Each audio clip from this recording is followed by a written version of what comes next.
is what happened. What happened? I was on Oprah's show, on the Oprah Winfrey Show, doing Change Your Life TV.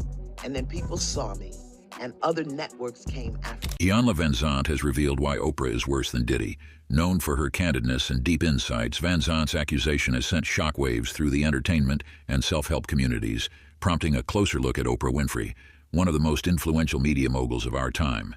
Iyanla Vanzant, who has had a tumultuous relationship with Oprah over the years, dropped this bombshell during an interview on a popular podcast. The context of the conversation revolved around power dynamics, influence, and the responsibility of public figures.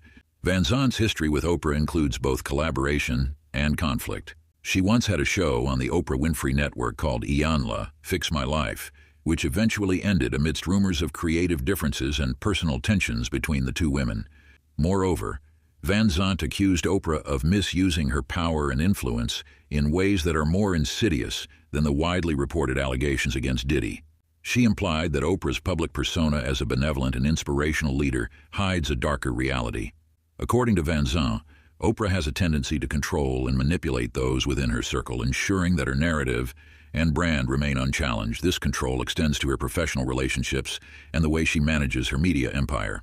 Diddy, conversely, has faced numerous allegations over the years, ranging from mistreatment of young artists to hosting controversial parties. These allegations have often been sensationalized in the media, painting a picture of a powerful figure with a dark side. The allegations against Diddy are often direct and personal, involving specific incidents and individuals who have come forward with their stories. Vanzant's accusations suggest that Oprah's methods are subtler and more pervasive, involving psychological manipulation and control over her public image and those she works with. Oprah's impact on culture and society is immense, and Vanzant's claim points to a potential misuse of this influence, raising questions about the authenticity and ethics behind her public persona. Iyanla's star shone brightly during her time on the Oprah Winfrey Show. However, true to her nature, Oprah decided to dim that light. But the worst part was yet to come. Oprah went a step further and flipped the narrative, making it appear as if Iyanla was the villain. One of the world's most successful individuals, Oprah Winfrey has had her journey closely observed since her early days as a presenter. Even if you haven't been following her story, you've likely heard about it somewhere. Regardless of your level of familiarity with Winfrey's story, you might also be aware of Iyanla Vanzant, either from the news or through Winfrey's narrative. So it's not selfish to put yourself first. No, it's self-full. It's self-full. It's self-full to be first, to be as good as possible to you, to take care of you, to keep you whole and healthy. That doesn't mean that you disregard everything and everyone. Iyanla's connection to Winfrey is pivotal in understanding her rise. Before Winfrey's show became a sensation, Iyanla was right there by her side. You'd expect someone so integral to her success to receive special treatment during tough times, but that wasn't the case. Similar to the rumors that Winfrey only supports black women on the surface, Iyanla's experience proves it. Despite being a best-selling author, she had to start over completely after Winfrey felt threatened by her success. It's no secret that Winfrey doesn't like being challenged, and Iyanla became an example of what happens when you do.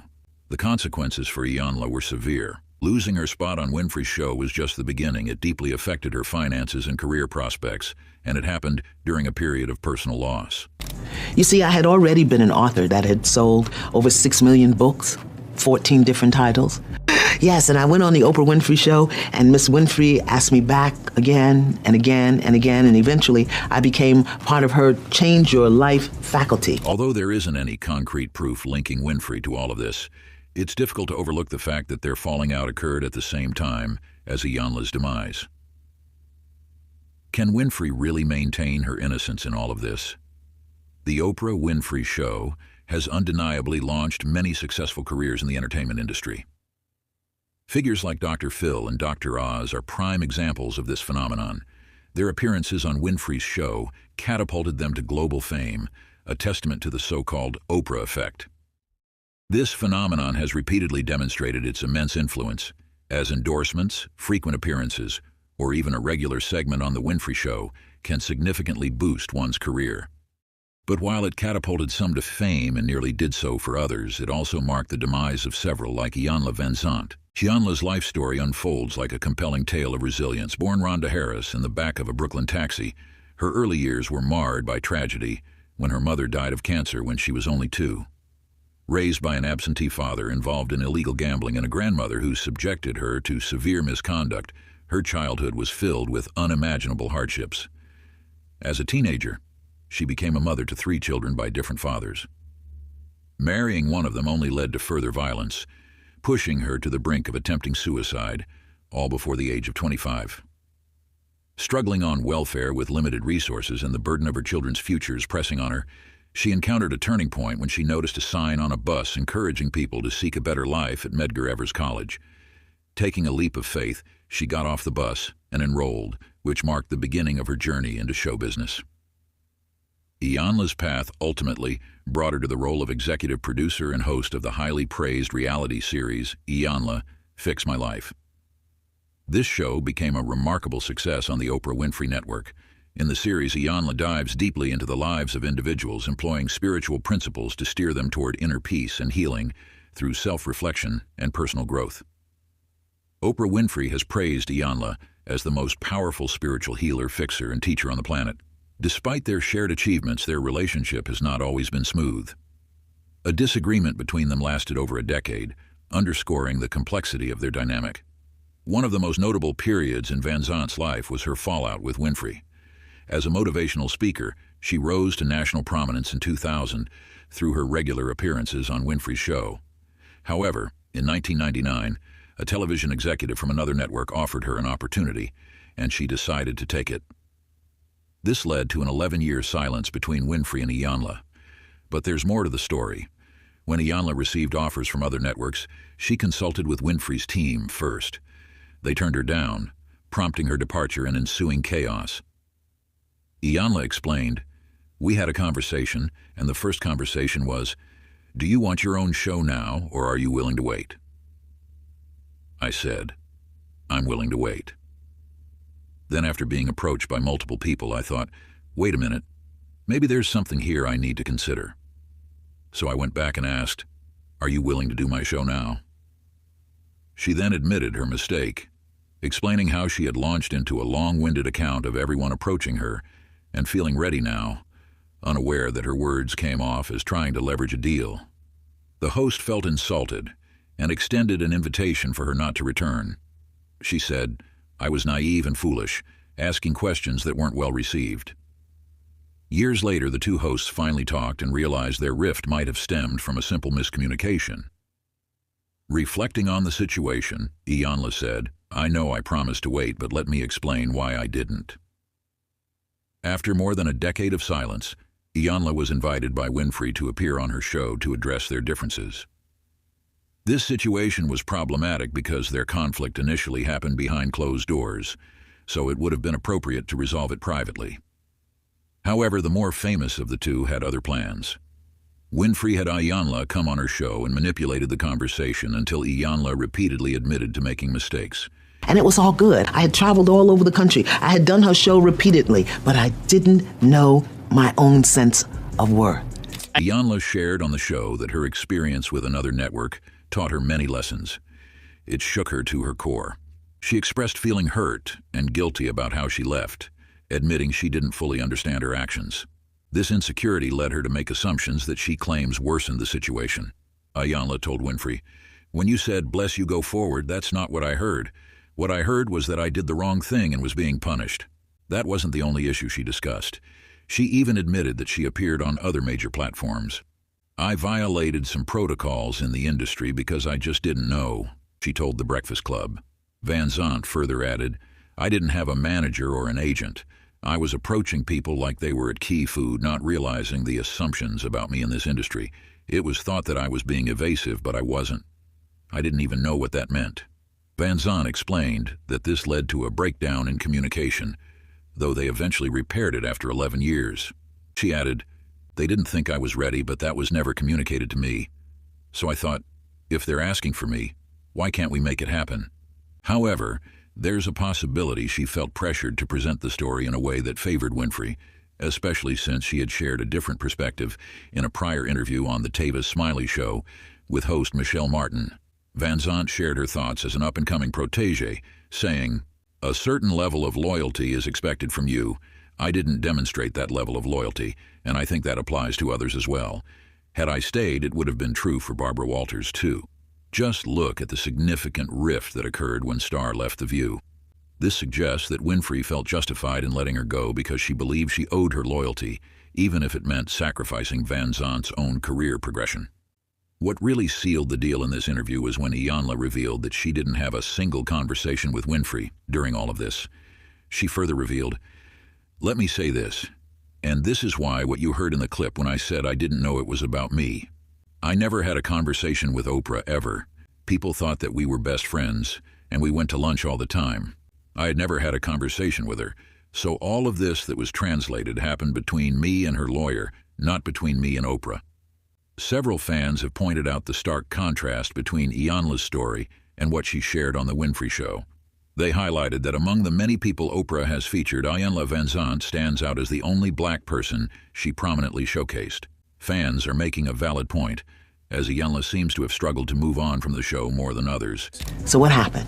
I tried to live in a place that I didn't believe was true for me, and eventually I crashed and burned. Crashed and burned by leaving the Oprah Winfrey Show and going on to another network and doing another show that didn't even survive a season, all because I didn't know my worth. Many fans speculate that this difficulty stems from Iyanla being a strong black woman, which some believe poses a threat to Oprah.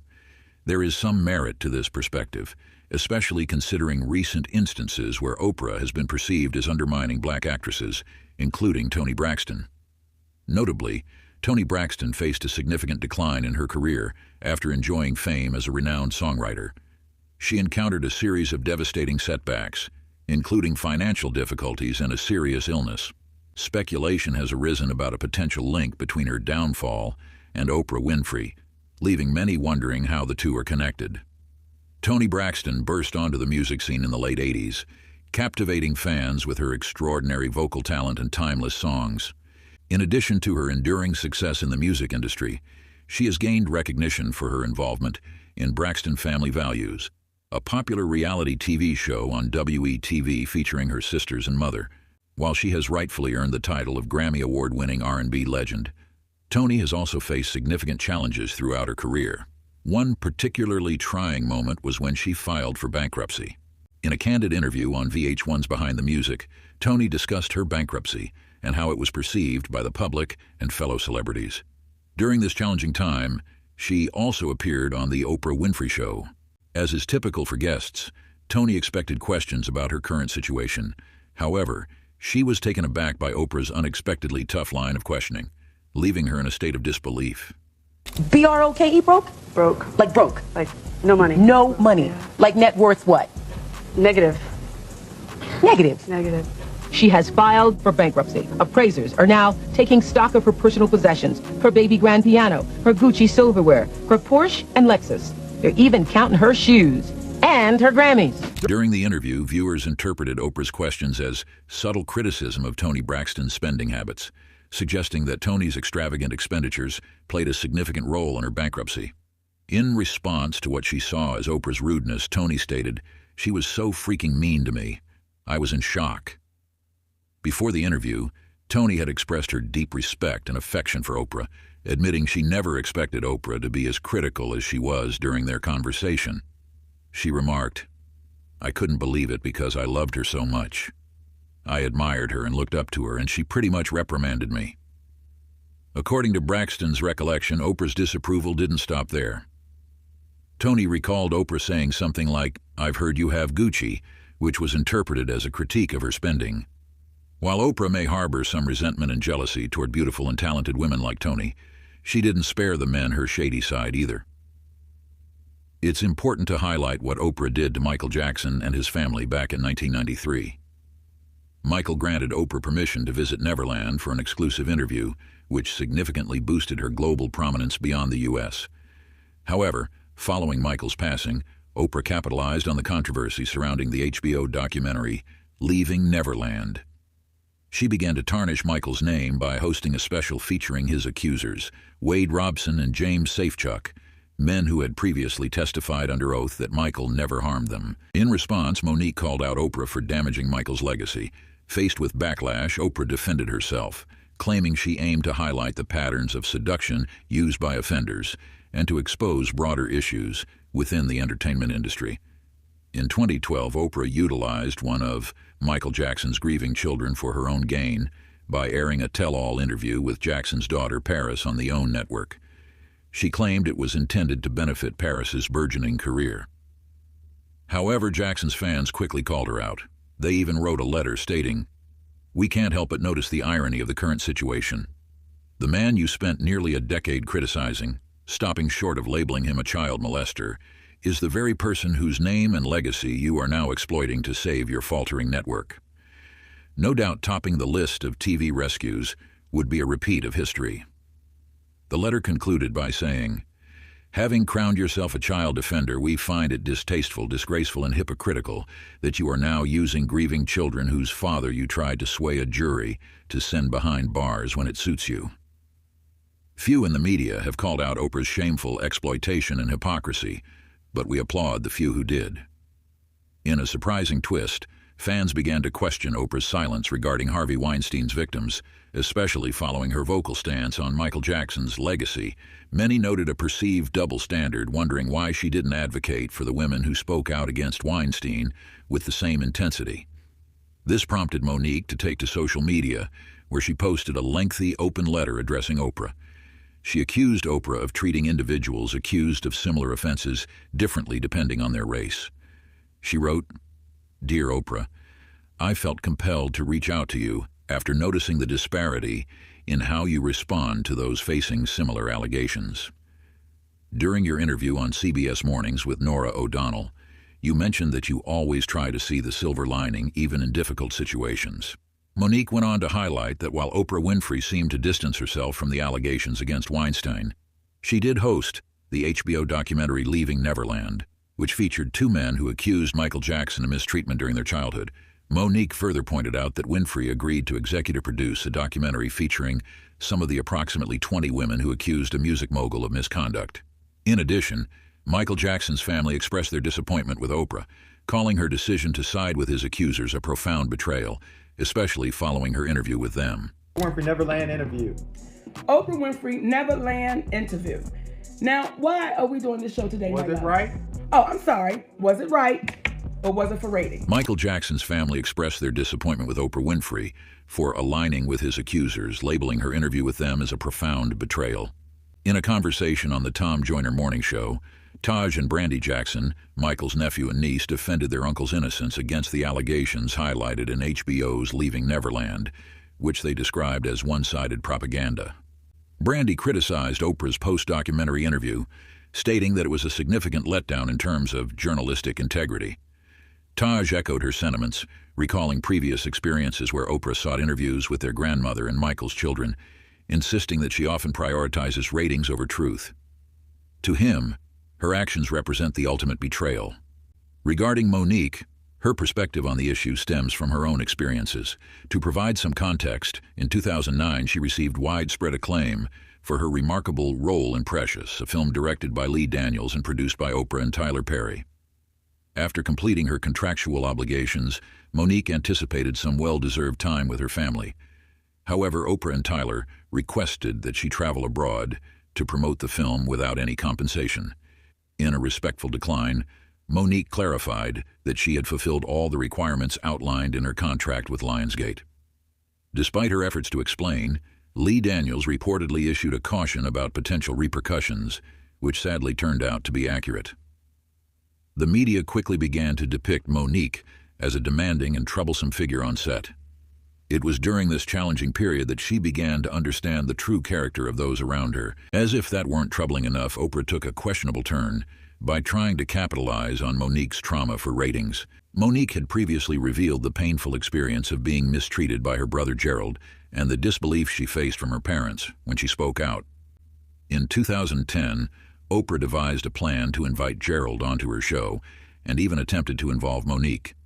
However, Monique declined, expressing her disinterest in participating in that episode.